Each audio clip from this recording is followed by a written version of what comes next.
Well, on that fateful day of the 2nd of July, mismanagement that was not only limited only to the satsang or the religious gathering venue in Hathras, but right after the stampede that broke out around 2 p.m., several injured who were rushed to the hospital. And what Times Now has learned and uncovered is that instead of saving lives when it comes to the trauma center, that they have added up when it comes to the death tally. Times Now also had a word with the official at Sikandra Rao Power Station, where the supplies of electricity was taking place to that area, including this very trauma center. Listen to this individual narrating how, while the power cut was on that day scheduled and could have been easily restored within minutes, no one bothered to call him to do so 2 hours later after the stampede was reported and over 120 lives were lost. उस वक्त schedule आता है, हर एक तारीख को schedule आ जाता है पूरे महीने का कि आपको इसमें वजह से इतनी सप्लाई देनी है। और पर डे भी हमारे पास में कोड आता है कि ये वाला शेड्यूल इस कोड को फॉलो करना है। एक्चुअली उस वक्त आया हुआ था शेड्यूल कितने था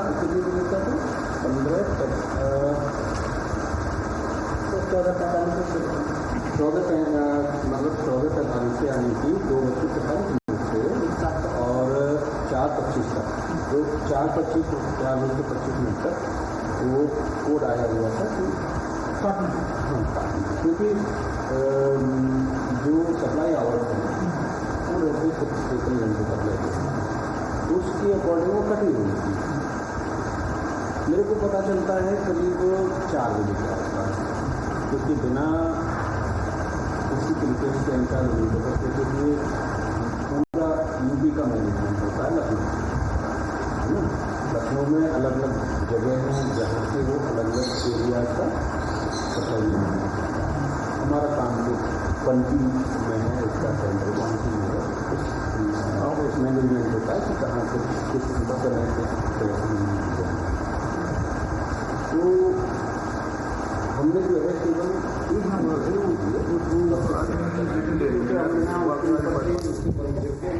डेली बल्क में नहीं दे सकते, लेकिन इमरजेंसी अगर कहीं है, जैसे कहीं आग लगने का या इस तरह की दुर्घटना हुई है, तो हम उस पार्टिकुलर एरिया की सप्लाई अपने अपने दे देते हैं और फिर हम जो है इंफॉर्मेशन देते हैं पंटी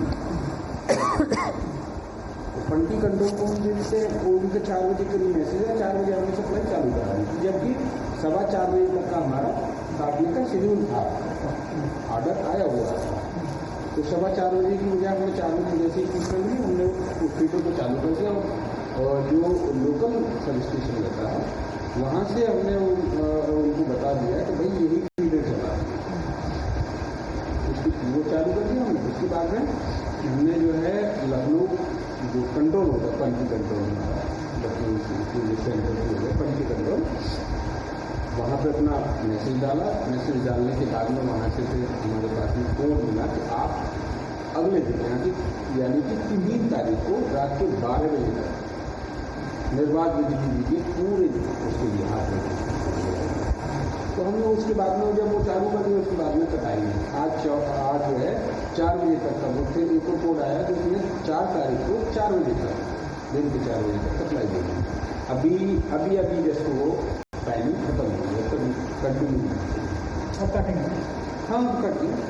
अब वो जो आया ना शेड्यूल, अब हमारा जो सभी के लिए जो रहता है कॉमन जो आर्डर रहते हैं वो फॉलो 2:45 से 4:15 तक का हमारा ऊपर से सप्लाई काटने का निर्देश था। तो बताइए 2:15 में ये पूरा बंद है, 2:15 ही अस्पताल लेके पहुँचे।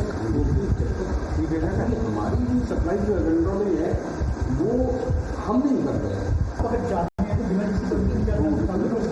नहीं हम पावर है आपको चालू, हम हमारे पास पावर में चालू कर देंगे, नो प्रॉब्लम, लेकिन रिक्वायरमेंट हमारे पास आए। So you heard it himself from the official as far as the power supply, that was the scheduled one that was to happen. And what really happens at such a big scale when a tragedy like this happens, how will the people there receive treatment at the hospital when there is no power supply?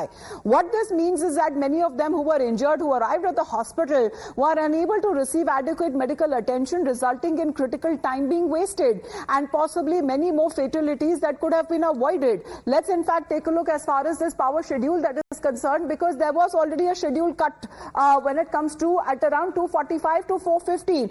In between, this was already scheduled, but this is the very same time when the tragedy occurred. The tragedy occurred when it comes to the implication that the injured at the trauma center, they didn't get treatment on time, and they didn't, especially if we talk about the lives that have been cut short, because here is the admission that you heard on your screens in this investigation that has now been carried out by the team of Times Now, saying that no one contacted the power station up till 4 p.m. to restore the power supply, especially when it comes to the trauma center.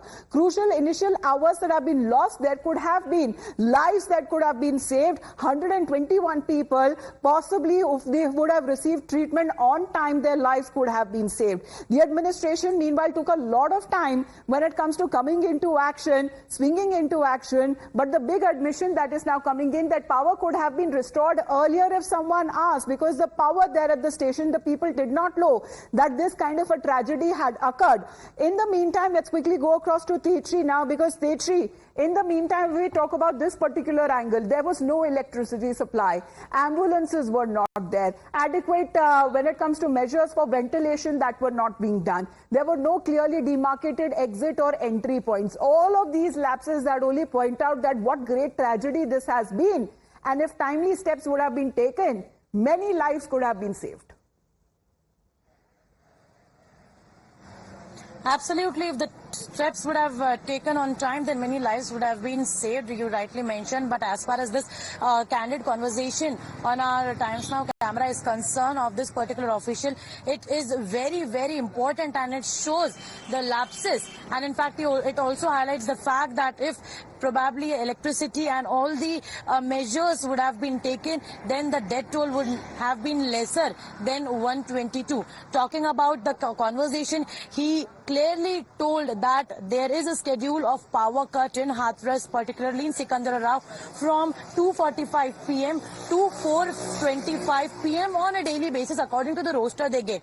But on that particular day also, on 2nd of July also, there was a power cut according to their roster from 2:45 to 4:25. That has to be done because that is the schedule, the weekly schedule that says. But on that day, he got a call on 4:02 p.m. He got a text message on 4:02 p.m. from the local SDO of that area to start the power supply again, and immediately they started giving the power supply at 4:03 p.m. and then the electricity was provided in the primary medical health care.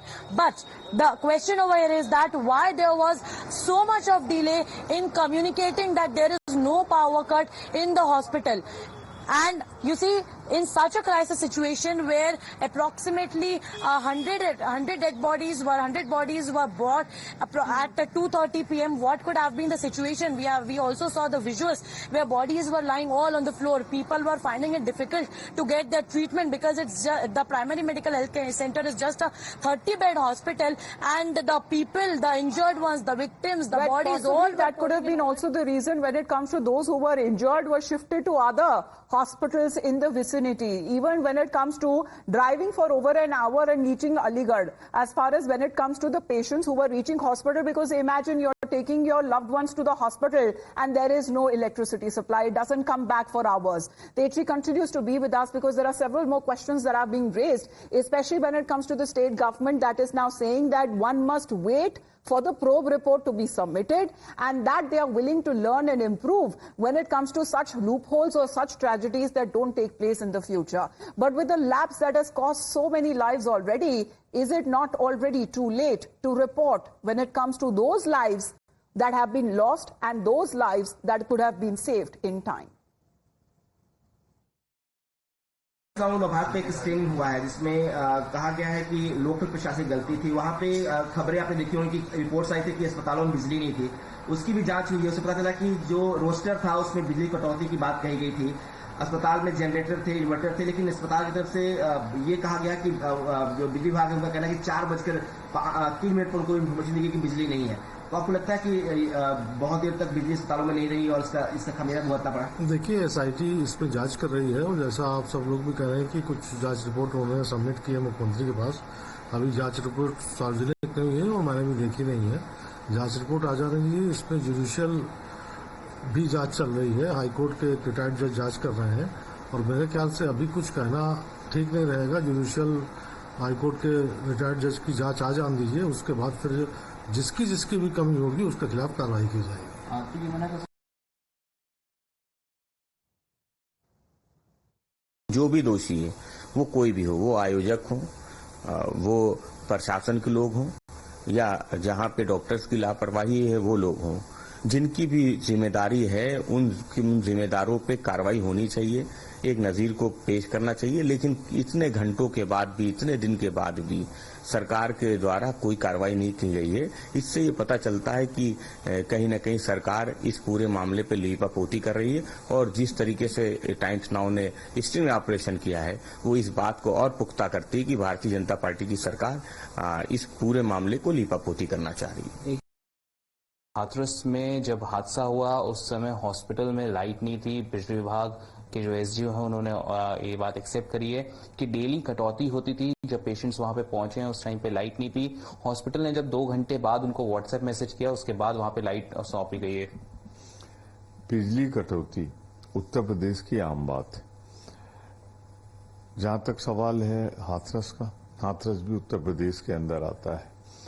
ये देवरिया से लेकर गाजियाबाद तक पूरे उत्तर प्रदेश में चारों तरफ बिजली की आपूर्ति आवश्यकता के अनुसार नहीं हो रही। जहां तक सवाल है हाथरस का, वहां सैकड़ों मरीज गए। जैसा आप बता रहे हैं कि एसडीओ ने ऐसा कहा है, तो निश्चित रूप से बिजली रही होती तो बेहतर रख रखाव होता, बेहतर देखरेख होती, लोगों की जान बचाई सकती। तो इसमें पूरी तरीके से फेल्योर है।